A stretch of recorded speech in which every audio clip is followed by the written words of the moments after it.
No one ever says it out loud, but everyone feels it. If you are too soft, the world will eat you. He learned this not from books, but from pain. He wasn't born weak. He was taught to be nice, taught to be agreeable, taught to never upset others, to put others first, to make peace at any cost. He thought being good would protect him, but goodness without strength is a weapon others use against you. And one by one they did. Friends took advantage. Lovers lost attraction. Colleagues stole credit. Strangers ignored him.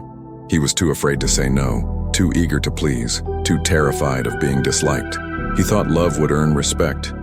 He thought understanding would lead to connection. He didn't realize that people respect boundaries, not intentions.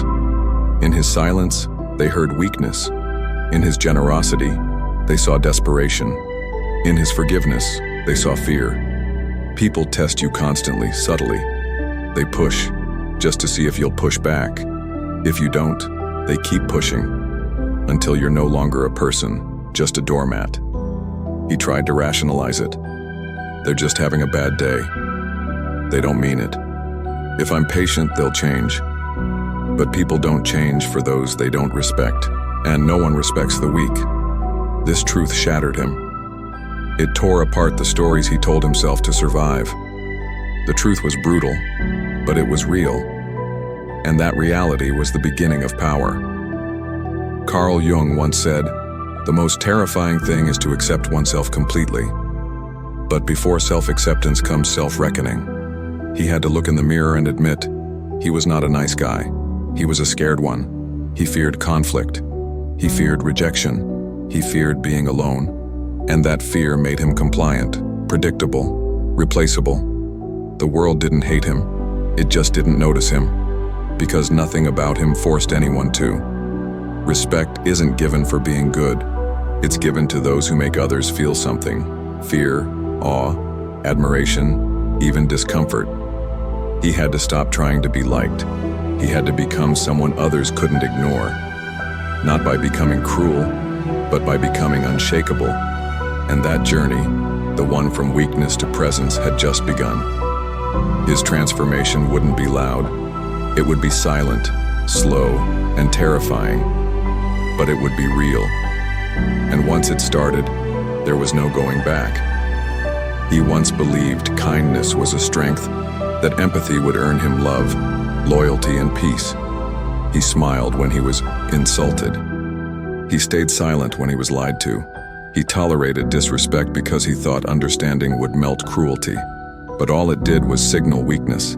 People didn't see his warmth. They saw a void to fill with their dominance. They sensed no threat, no edge, no consequence. And where there is no fear, there is no respect. He tried harder, gave more, compromised further. Until one day he looked in the mirror and didn't recognize the man staring back. A shell. A puppet. The pleasing mask he wore had hardened into his face. He was liked by many but respected by none. The irony cut deep. In trying to avoid being hated, he became invisible. Machiavelli once wrote, "It is much safer to be feared than loved if one must choose. Not because cruelty is good, but because fear guards the gates of respect. A man who is only loved will be used.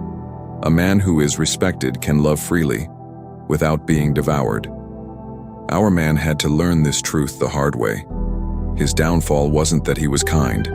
It was that his kindness lacked limits. He never said no. He never made others uncomfortable. He never punished betrayal.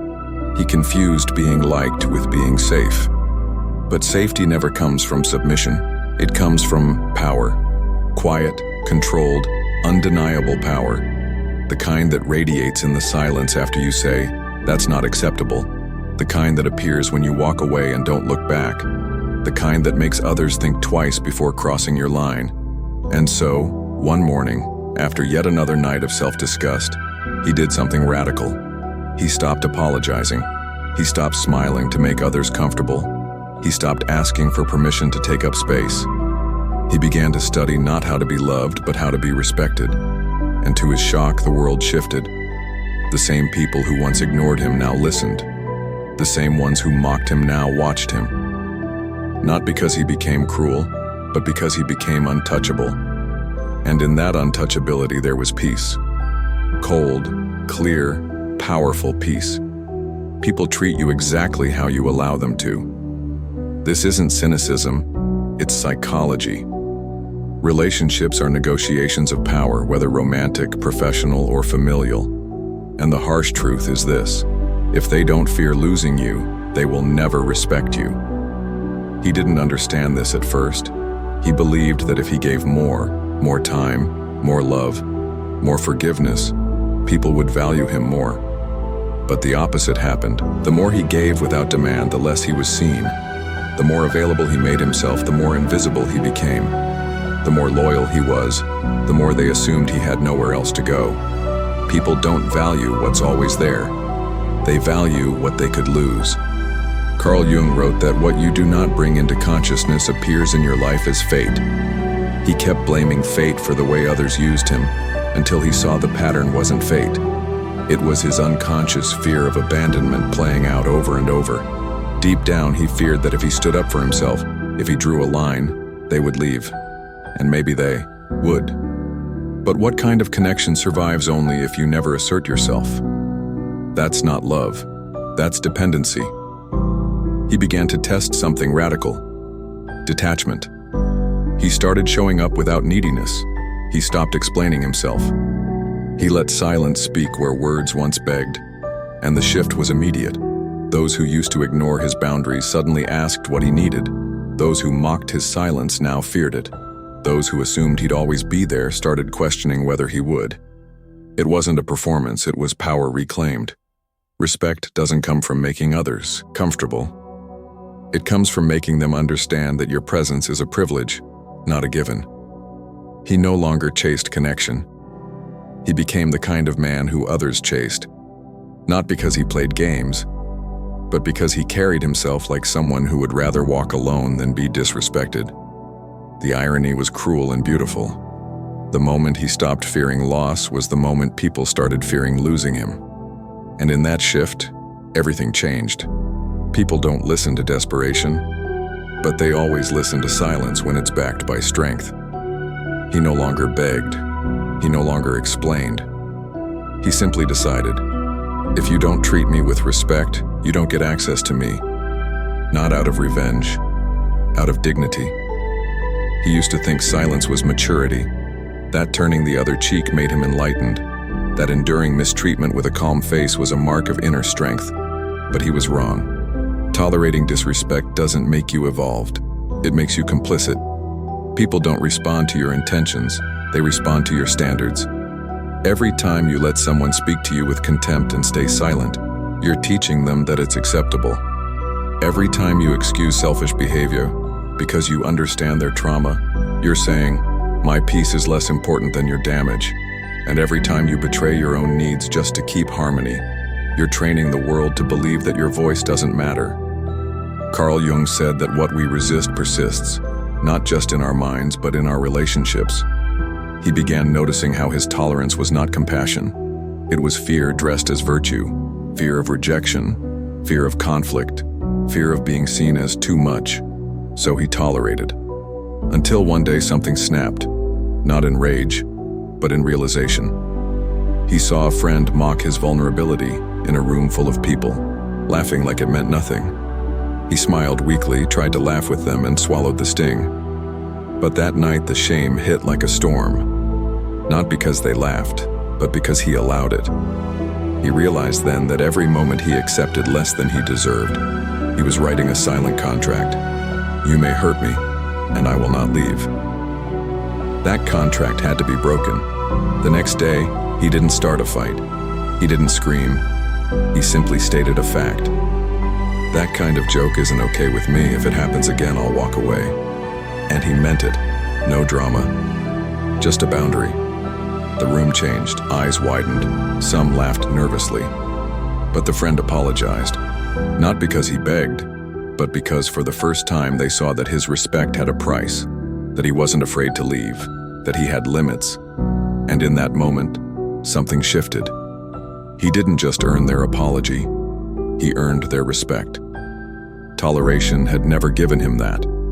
Only standards did. You don't get what you want in life. You get what you're willing to enforce. He finally understood. You teach people how to treat you by what you tolerate, and he would never again teach them to disrespect him. He used to think being agreeable made him likable. That saying yes meant he was kind. That helping everyone, even at his own expense, proved he had a good heart. But over time, the weight of those yeses turned into a quiet bitterness. Not because he gave too much, but because so few ever gave back. He started to notice a pattern. The moment he said no, the smiles vanished. The gratitude disappeared.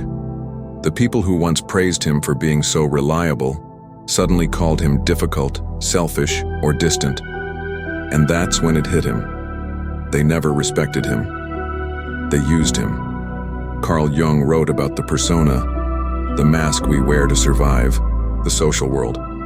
His was the mask of the nice guy, the helpful one, the one who never says no. But behind that mask was a silent scream, a man exhausted from betraying himself just to keep others happy. One day, a friend asked for another favor, a big one. He didn't have the energy. He was already behind on his own life. For the first time, he said, "No, I can't." The friend didn't ask why, didn't offer understanding, just went cold. "Wow, you've changed." Yes, he had. And suddenly everything became clear. Their loyalty was never about connection, it was about access. As long as they could take from him, they were kind. But the moment he drew a line, they vanished. It wasn't his no that changed things. It was their hidden agenda now exposed. He started testing it. He began saying no when he meant it. No to staying late for people who never helped him. No to plans that drained him. No to obligations he didn't choose. And with every no, a different truth emerged. The ones who truly valued him respected his no. They didn't guilt him. They didn't punish him. They accepted it. Because to them, he wasn't a function. He was a person. But the rest? They disappeared. And that was their confession. They were never there for him, just for what he could give. That realization burned, but it was freeing. He no longer feared saying no, because he knew anyone who can't handle your boundary was never interested in you. They were only interested in your compliance. Your no is not a rejection. It's a revelation. It shows you who's real. And from now on, he would never apologize for protecting his peace. He didn't lose control all at once. It eroded slowly, like a river carving through stone. It was the small concessions that wore him down. At first, it was staying quiet when someone made a cruel joke. Then it was letting a friend cancel on him for the third time without saying anything. Soon he found himself in relationships where disrespect was the norm, and the worst part was, he had let it happen. Not all at once, but bit by bit, through silence, through excuses, through the fear of confrontation. Carl Jung said, "What you resist not only persists, but will grow in size." The disrespect he resisted confronting didn't go away. It evolved. It became entitlement. And the more he tolerated, the more people expected him to keep tolerating. He realized something brutal. Every time he allowed someone to cross his boundaries without consequence, he taught them it was acceptable. Every moment of silence was a lesson. Every time he let it slide, he trained them to believe that their behavior had no price. And slowly, he became complicit in his own mistreatment. He thought that by avoiding conflict, he was preserving peace. But the peace was fake. It was submission wearing a smile. He began to reflect. How many times had he downplayed his own discomfort just to keep the other person comfortable? How many times had he told himself, "It's not worth it," while a part of him died inside? He finally understood. Self-respect isn't loud. It's not dramatic. It's quiet, consistent, and firm. It's saying, "This doesn't work for me," and standing by it. It's not about punishing others. It's about protecting yourself. He stopped tolerating lateness from people who didn't value his time. He stopped laughing off insults disguised as jokes. He stopped explaining himself to people who were never trying to understand him. And something incredible happened. People adjusted. Those who respected him rose to meet his new standard. Those who didn't, they faded away. Not with a bang, but with the silence of irrelevance. And that was fine, because he was no longer negotiating his worth. He was demonstrating it. Boundaries don't chase people away. They reveal who was never really with you. You teach people how to treat you, not with words, but with what you tolerate. And he decided to tolerate nothing less than dignity, reciprocity, and truth. He used to think that being agreeable would win people over, that if he was kind enough, patient enough, accommodating enough, they would appreciate him, love him, stay loyal. But he learned the hard way that people don't value what's always available. They don't cherish what they think they can't lose. The truth hit him during a conversation with someone he thought was a friend. When he finally expressed how exhausted he felt from being taken for granted, they replied coldly, "You're just sensitive." That was the moment he realized. His kindness had been mistaken for weakness. His silence had been read as consent. And his loyalty had been exploited, not respected. Carl Jung once said, "The privilege of a lifetime is to become who you truly are." But that privilege requires a brutal prerequisite. You must stop letting others treat you as less than who you are. The people around you measure your value not by what you say, but by what you walk away from. If you never leave the table when respect is no longer being served, you tell them they can feed you scraps. If you never push back when boundaries are crossed, you tell them they're allowed to keep pushing. And if you stay, after betrayal, after repeated neglect, you teach them that your presence is unconditional, no matter the cost to your soul. Respect doesn't come from how nice you are. It comes from what you're willing to lose. He began testing this theory. When someone flaked on plans again, he didn't chase. When someone offered excuses instead of accountability, he didn't argue. He disappeared. And suddenly, those who took him for granted began to notice the silence. They called. They asked if something was wrong. They scrambled to regain access to what they thought would always be there. But it was too late. He had learned a new kind of strength, the kind that doesn't need to prove itself, only to walk away. People don't fear losing someone who needs them. They fear losing someone who doesn't. That was the paradox.